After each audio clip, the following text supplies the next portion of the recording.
Iran imeonya kuwa italenga kituo cha nyuklia cha Israel cha Dimona iwapo Israel na Marekani zitajaribu kubadilisha utawala wa Jamhuri ya Kiislamu.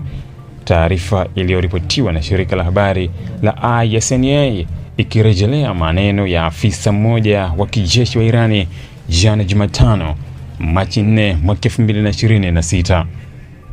Onyo hili limekuja siku ya 5 baada ya kuanza kwa operesheni ya anga ya pamoja kati ya Marekani na Israel dhidi ya Irani.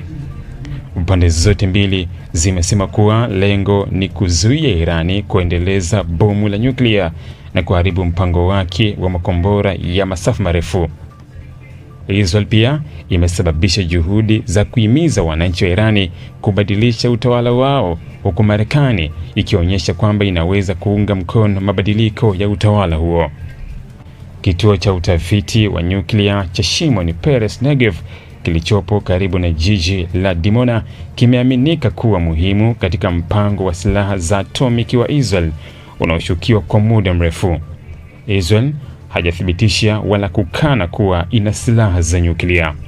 Kituo hiki kiko katika eneo la Negev kusini mwa nchi hiyo na kinachukuliwa kuwa mojawapo ya maeneo yenye mlinzi mkali zaidi nchini humo, ikihusisha mfumo wa kinga wa anga wa Israel.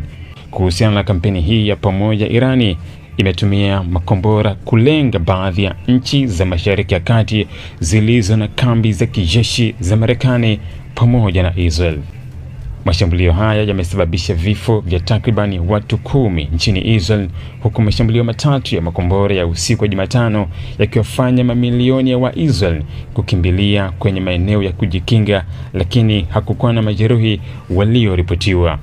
Shirika la Umoja wa Mataifa la kudhibiti nyuklia limesema kwamba miundombinu inayohifadhi vifaa vya nyuklia vya Irani haijaathirika kutokana na mapigano ya hivi karibuni na hakuna hatari ya mlipuko wa mionzi. Wakati huo huo, Marekani inafanya mipango ya kuhakikisha usalama wa mlango wa bahari wa Hormuz katika vita na Irani, taarifa ya msemaji wa ikulu ya Marekani ilithibitisha. Hali hii inaashiria mzozo wa kiasili unaoendelea kuimarishwa na vitisho vya moja kwa moja vya nyuklia na mashambulio ya makombora, huku wakazi wa kanda Mashariki ya Kati wakikabiliwa na hatari ya kupanuka kwa vita vya kikanda.